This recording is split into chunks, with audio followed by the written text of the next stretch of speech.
Welcome to Thinking Women, the intelligent conversation show. I'm Mags, and thanks for joining us tonight on what is our first ever show. Yay!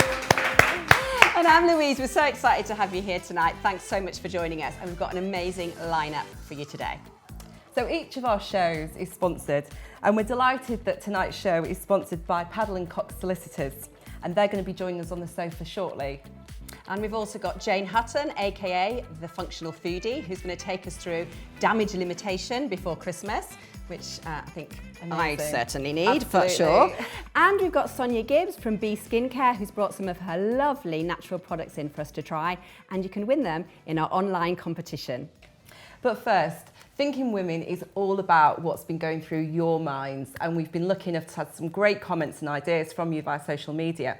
So Lou, what's been in your inbox this week? Well, in my inbox has been on fire with the Christmas jumper. Literally could be on fire, couldn't it, with all that acrylic in there? But Christmas jumpers, fashion faux pas or fashion fabulous? Okay. What do you think? I've got mixed feelings about it, but go on, what's your I've got a thoughts? strong opinion, funnily Go enough. on. I love my fashion, and personally I think Christmas jumpers are hideous. I hate gosh, them. why? So I know, what's the problem? I'm such a Grinch, aren't I? I think there's so few times in our life as women that we get a chance to dress up. And I just don't want to have to wear a comedy jumper that's made out of some horrible smelly yarn on my big night out, on my big day. So that's a fair point. For me, so I don't mind a little bit of festive cheer in my outfit. And what I do actually quite like is the Christmas dress. And you can get some really nice classy ones. Okay. So I bought one quite recently from Celtic & Co, lovely business down in Cornwall. And they've got a gorgeous sort of selection of very classy Christmas dresses. You can dress them up, dress them down. So yeah, my thoughts are, as long as you keep it nice, then go for it. Keep it classy, people. I think that's the problem I've got, is that they're just... Absolutely. And I know, and I'm also going to sound like a real Debbie Downer here, Mags, but they're really bad for the environment because they're made out of acrylic, and acrylic is plastic, and it goes into our water system. So if you're really, really loving a Christmas jumper, and you're not like me, if you're loving it, maybe use last year's one, because they don't get much wear, do they? So you can recycle your last year's one and don't be so fast fashion about it. Absolutely. So what are your thoughts on Christmas jumpers? Let us know. And talking about staying classy, one of the things that's been in my inbox is whether you can get through Christmas without drinking. Thoughts on this? And I know here we've got a selection or two types of non-alcoholic beverages. Because I've done a couple of non-alcoholic Christmases. Yeah, I know. That's worth it. Yeah, I have done it. Yeah, I actually quite like not drinking. Weirdly, but there you go. I'm in that kind of like all in or all out. Yeah, you know, absolutely. go hard or go home. Yeah, but yeah, so I've done a bit of research on this. Now, years ago, when you were doing non-alcoholic Christmas, it really was just fruit juice, apple ties, all those, to me, they taste like kiddie drinks, you know, really poppy and sweet. Not very grown up. Well, that's it. And I think you don't feel like you've got a proper drinking Yeah, time, and as women, we want to sit there feeling sophisticated. That's part of it, isn't it? Not like you're a kid, basically. And I know the marketing companies play on that quite a lot, don't they? When you look at the advertisements for alcohol, it's very much around being classy and all of those things. And I think a lot of the manufacturers think we've got a really sweet tooth as well, and I don't think we have. To me, anyway, sweetness doesn't equal sophistication, and I think the challenge out there is to make non-alcoholic drinks less sweet and more sophisticated in taste. So yeah, these are a few that I've tried with my research. I kind of love this. It tastes like the real thing. You've obviously tried the real I do recognise this. Yeah. We've all tried the real thing. That's a good one, that Freynet. That's a really good choice and tastes great. Not too sweet either. Good. So recommend that one. And this is an interesting one. This is a bit of a Marmite, I reckon, in the drinking world, because I discovered this through Instagram. You know when you get advertised to on Instagram and they looked for me and they found me. So I bought it and it's quite pricey. I think it's How much? Well, it's about £25. Right. So, but what sold me on it, it has things, botanicals in it, like yerba mate, some fabulous mushroom, cacao bean, you know, sort of green tea, sort of really sort of, you know, high botanicals. But it also sold it to me that it actually gave you a lift and made you feel mentally alert. And does it? No, I think something has to try a bit harder for me, but it's okay. And if you mix it with soda water, it's actually quite nice, or maybe tonic. So that's Right. not a bad option. So 2 options there. And for me, I mean, one of the things that I always end up drinking is Diet Coke, and then I just feel almost high on Diet Coke, which isn't good either. So what if you do want a little caffeine boost? Well, though? these I love. These are by Arbonne, and they're fizz sticks. They come in a couple of different flavours. There's citrus here and blood orange, which are amazing. And they've got caffeine from green tea, and they really do give you a lift. So, and they're kind of really low in calorie as well, which is really important. So you're not going to get too much sugar flowing through your system. So I like those, and they do give you a lift. Brilliant. So we've got lots of options. So again, any thoughts on alcohol-free Christmases, get in touch and let us know. Yeah. But now, over to our special guests, Penny Paddle and Verona Cox, to talk about law and what it feels like to be a lawyer, a female lawyer, in 2019. So 2019 marks the 100-year anniversary of the Sex Disqualification Removal Act that was passed in 1919. This was important because it allowed women to become professionals for the very first time. Before that, there were no female accountants, lawyers, actuaries. So that was a big change and a big step forward for women. We're delighted to welcome Verona Cox and Penny Paddle today from Paddle & Cox Solicitors. And they're going to be talking to us about what it's like to be a female lawyer in 2019. So, Verona, tell us, why did you become a lawyer and what is it like being a professional in today's age? Why did I become a lawyer? I think really it was when I was younger, I was very interested in amateur dramatics actually. And although you wouldn't necessarily think they're one in the same, originally I was aiming to be a barrister. But as I went through my career, I actually thought a solicitor would probably more suit me. But it was partly because I thought, well, if I don't become an actress, or if I do become an actress, it's 99% unemployment. So I need to have something more substantial. And but as it was actually, when I qualified, it was back at the end of the 92 recession. So actually, it was quite difficult to get training contracts back then.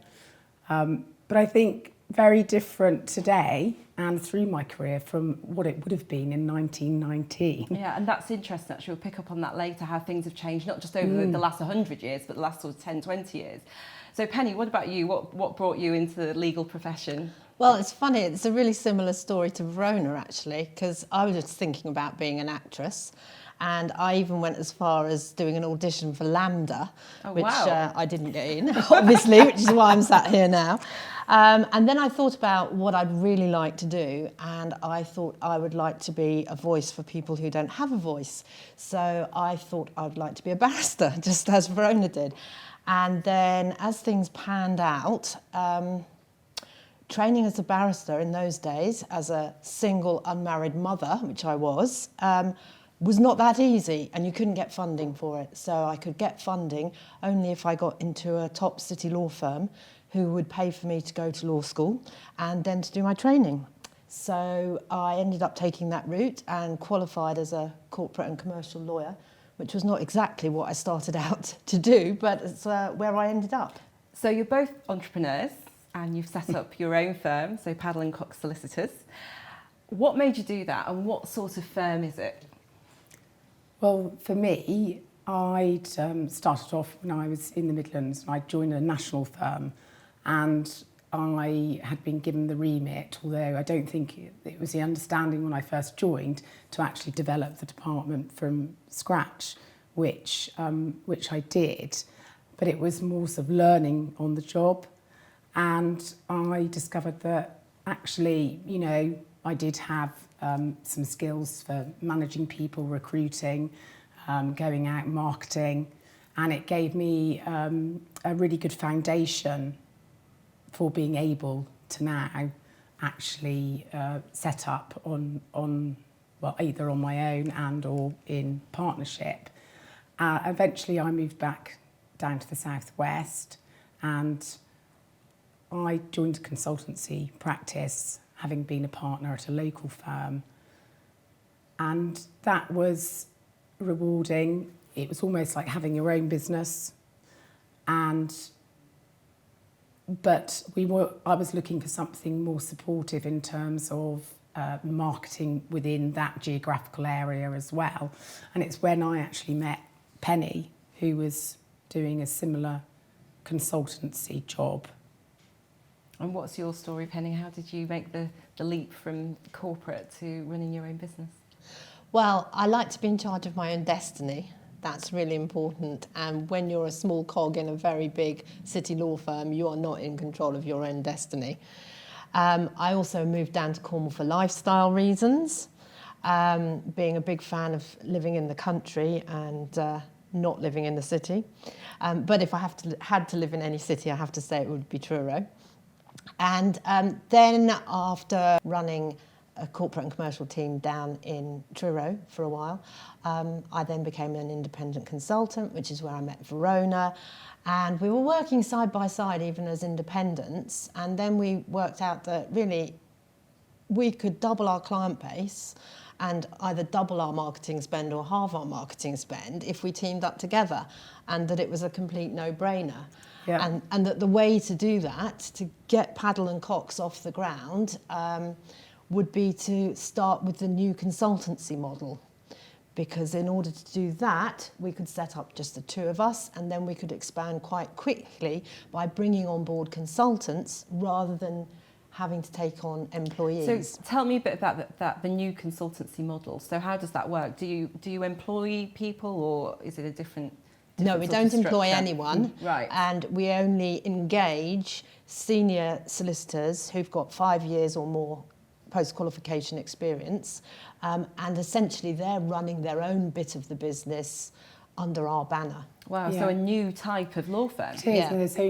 and there's only a few of them around. There's a couple of big national consultancy practices, and the idea is to actually allow a lot of flexibility as well.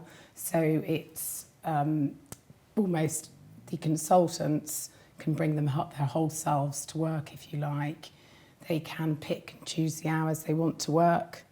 They can work where they want to work. If they want to work in a corporate environment, in an office, they can do. If they want to work from home, they can do. If they want to work on the beach with their laptop, they can do. So a huge step forward from certainly when you both started out, Yeah. and Absolutely. obviously from 100 years ago. So it just shows, you know, the huge changes we've seen. And It's amazing. technology is a real key with it as well, so that we try to be as much as we can paperless, but it also facilitates the consultants being able to, work remotely and Yeah. flexibly as Yeah. well, with the support coming from head office. Yeah. Yeah. And tell me, what sort of law are you doing?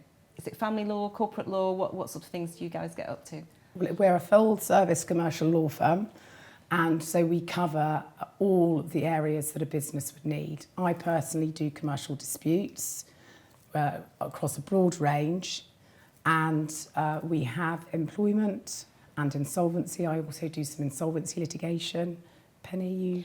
And I do all the non-contentious corporate and commercial work, which essentially means I help people buy and sell businesses, reorganise their group structures, put in place shareholders agreements, and assist with any type of commercial agreement, inclung intellectual property licensing and things like that. Amazing. And you enjoying it? We are. Good. Yeah. Yeah. Good. The one other thing I wanted to say about our model Yeah. is that it aims to reward the people who work for us. So we operate on a fee share basis. So the harder they work, the more income they are able to generate, instead of having to work all night and still bringing home the same salary as if they'd been in the office from 9 till Brilliant. 5. So everyone's a winner. So everyone's a winner. Fantastic. And it's having well-being as well at the heart, well-being of our people, and therefore well-being of our clients. Yeah, which is so important, because there's a lot of stuff in the press recently, hasn't there, about if people are happy in themselves, Yeah. then they'll be happy at work. Yeah. So that's really key. It facilitates that, we think. Yeah. It facilitates just, if people are happy and relaxed, then they're going to perform at their optimum. And we're looking for good lawyers, but we also appreciate that it's about a balance in life. Yeah. Well, it's an amazing success story, and I wish you loads of success for the future. So my thanks to Penny and Verona for sharing their experience with us. And now, demo of the day. Over to Lou. So now we have the pleasure to introduce Sonia Gibbs from Bee Skincare in Bodmin.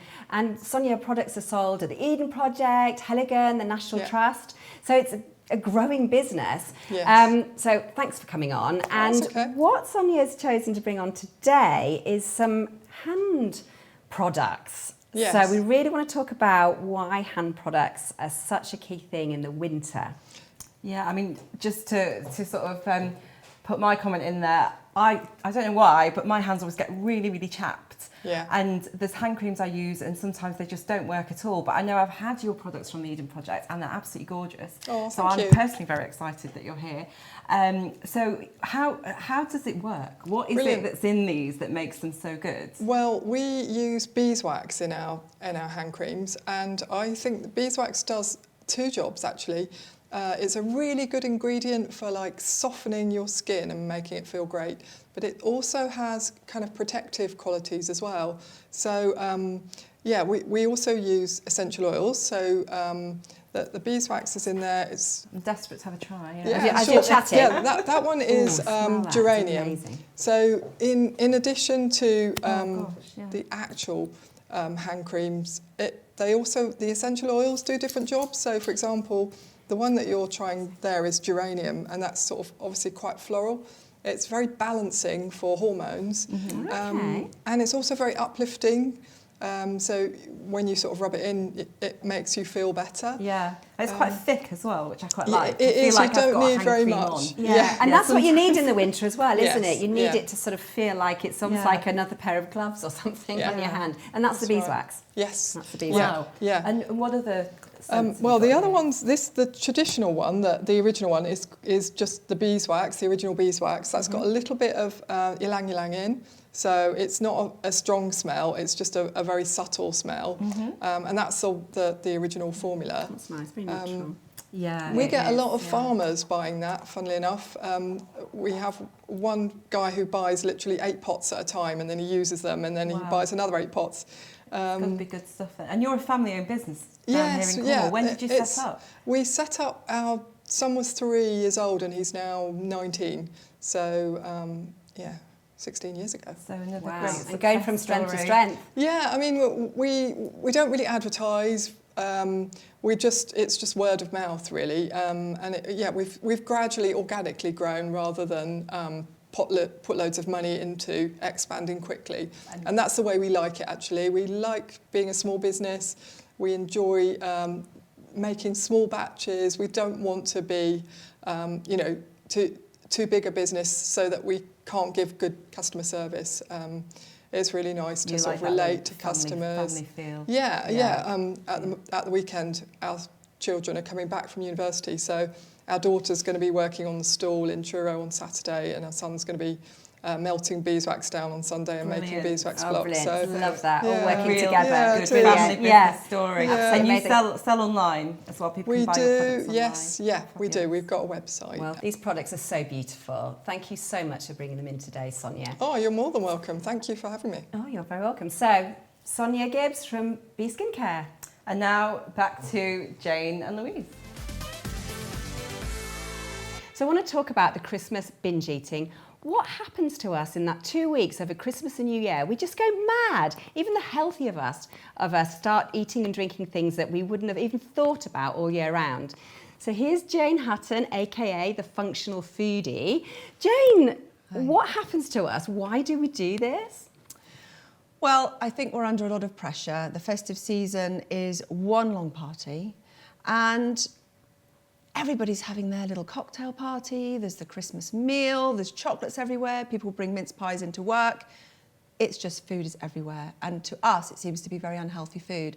I don't think it helps that we have the New Year, New You tradition, where you just stuff your face at Christmas and then you try and lose it all in January.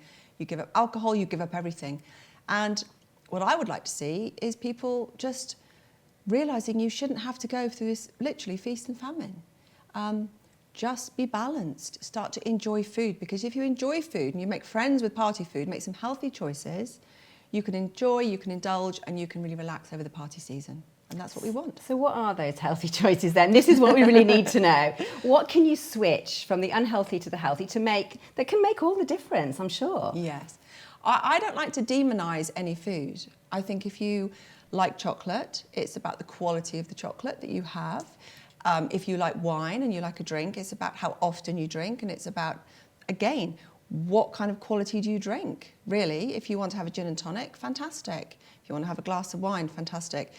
Just don't do it every single day and every single time. I think it's moderation. As my granddad used to say, moderation in all things, including moderation, because we have to fall in love with make friends with food.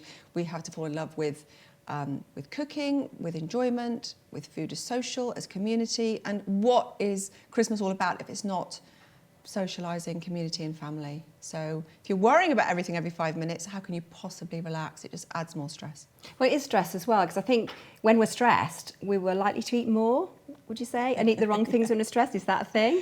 I think it is. I think if you spend your time depriving yourself and worrying about your image and worrying how you look and worrying about what you eat, you literally have this point where you rebel and you go, I'm going to just go mad for a week. And then you're thinking, what have I done?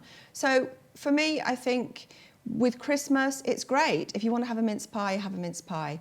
If you're at a party, try and make more protein-based choices. Try and have things like the satay sticks rather than the sausage rolls, because we all know the same party food comes out, don't we? Try and have things like the prawns, perhaps. Even spring rolls are full of vegetables with a little bit of pastry. It's not as bad as having tons of the more stodgy pastry-based foods, for instance, when you're at a buffet. You know, have one glass of something, offer to be the driver. That always helps. And there's some beautiful drinks. If you've got a raspberry lemonade or you've got a lovely sort of ginger beer, there's some fantastic non-alcoholic drinks out there. Again, it might be calories, but if you moderate, you don't feel deprived, you can really enjoy what you're having, and you just take that pressure off. Let's face it, as women, we have enough pressure at Christmas, pleasing the families, without having to worry about every little morsel we're putting in our mouth. Really. Well, that's it. I think women do have a more stressful time at Christmas anyway. I know there's some guys out there who are going to absolutely shout me down for this, but I think there is much more pressure on us. We have more to do. And then if you add that extra pressure on with sort of trying to kind of like not to do things, it just, yeah, like you say, psychologically, it just flips you so far the other way and you can just go mad. Yeah, you just go, what's the point? And just go crazy. And you've got January. It's going to be okay in January. Yeah, I'm going to go on a diet in January. Diets don't work. Restriction doesn't work. That is scientifically proven. Even diet drinks and diet and sweeteners, they actually put weight on you. They make you crave more sugar. They make you eat more. You're much better off going for what I call fully leaded products, the proper yogurt, things that are more indulgent. And if you get a really beautiful, creamy, live organic yogurt and you've had it over fruit and you put something lovely on it, to me there's nothing better than really fresh, tasty food. It tastes great, doesn't it? It tastes so much better. Yeah. Good, clean food tastes so much better than sort of highly processed stuff. Yeah, and you get a wonderful fruit salad that's made with tropical fruit, and you've got some gorgeous organic coconut yogurt or something on the top, and some lovely nuts, toasted pistachios. Ooh, I'm hungry now. I'm hungry now. That's lovely, now, isn't it? Big bowls of gorgeous luminescent satsumas and walnuts. It's so Christmassy. Nuts and obviously not too many nuts because they are very calorific. But get out walking, kick the leaves up, get the vitamin D levels up. I think if you balance it all and you enjoy it, you're going to eat less, you're going to enjoy more, and you take the stress off. And that's it. Get some fresh air and exercise. That's always a top tip. Get some sleep as well. I think if you're sleeping better, would you agree, you're not as likely to kind of want to have those fast fixes of sugar, particularly, to keep you going. If you're sleep deprived, you will crave more sugar. That is basic nutritional science, blood sugar balance. And actually, the protein and fat is what you need to keep your blood sugar balanced. So if you want to have a chocolate, have a really good quality dark truffle, and then have a satsuma. Lovely satsuma to peel in front of the fire. Gorgeous. Oh, she's selling it well, isn't she? I'm in for that satsuma peeling. Yeah. So high quality protein, keep on those, keep away from the low quality carbs. Refined carbs, keep away from low fat because it's normally full of sweeteners. We need fat as women for our hormones, for our brain health. If you've got brain fog or you're having these problems, you need fat. Omega-3s, lovely smoked salmon at Christmas, perfect omega-3 fat. Try and have things like this, little blinis, little toast with a dollop of creme fraiche, a bit of smoked salmon. that's a perfect canapé that feeds your brain as well and your metabolism. I mean, what's not to like? And delicious. And then the drinks, we talked earlier in the show about non-alcoholic drinks, which are a little bit hit and miss sometimes. But like you say, there are other alternatives that you can drink, which are lower in calorie. What bothers me sometimes about the non-alcoholic drinks is they are really high sugar. Yes. And it kind of defeats the object. I'm okay, you're not going to get drunk and you can drive, but all that sugar is just whizzing around the body. It is. And, you know, as we said, 20 years we've known in research that sweeteners actually create weight gain. They create sugar cravings. So having diet drinks is not a shortcut. You're better off having a nice, for me, Parma Violet gin with a proper, you know, nice tonic. Enjoy one of those, make it last and really enjoy it. And then you can get a lovely cordial with some soda water, next to no calories, but you still feel like you've got some lovely flavour. It's the same with spices. If you've got flavour, you do not feel deprived. And quality is everything, isn't it, at the end of the day? Absolutely. Quality, not quantity. Well, quantity, dare I say? Well, quantity in veg. If you're filling up on veg, you know you don't want so much. Remember, protein and fat are what satisfy your appetite. Lots of sugar will lead to cravings for lots of sugar. That's why your lovely tropical fruit salad has to have great big dollops of lovely fully leaded organic yogurt on top with those lovely nuts, because that will keep your blood sugar perfectly balanced. Absolutely amazing. Well, they are the toppest of top tips, Jane. Thank you very much My indeed. pleasure. That's Jane Hutton, the functional foodie. Thanks for that, Louise. That was really interesting. Yeah, it was great, wasn't it? Well, that was our first show. Thank you, everybody, for tuning in tonight. Did you enjoy it, Max? I did. Oh, I loved We might it. come back in January, in fact. And yeah, let us know what sort of things you want to talk about. This is your show, ladies out there. So yeah, please get in touch and let us know what sort of things are on your mind, and we'll cover all that in January. And a massive thanks to Paddle & Cox Solicitors for sponsoring this episode. We are looking for sponsors, so if you're interested, get in contact. And also don't forget to get in contact, as Lou says, with all the issues that you're facing, so we can talk about those and have another interesting debate. So contact us via Twitter, Facebook or LinkedIn. Have a great Christmas. Have a great Christmas. Thanks, everybody. Bye.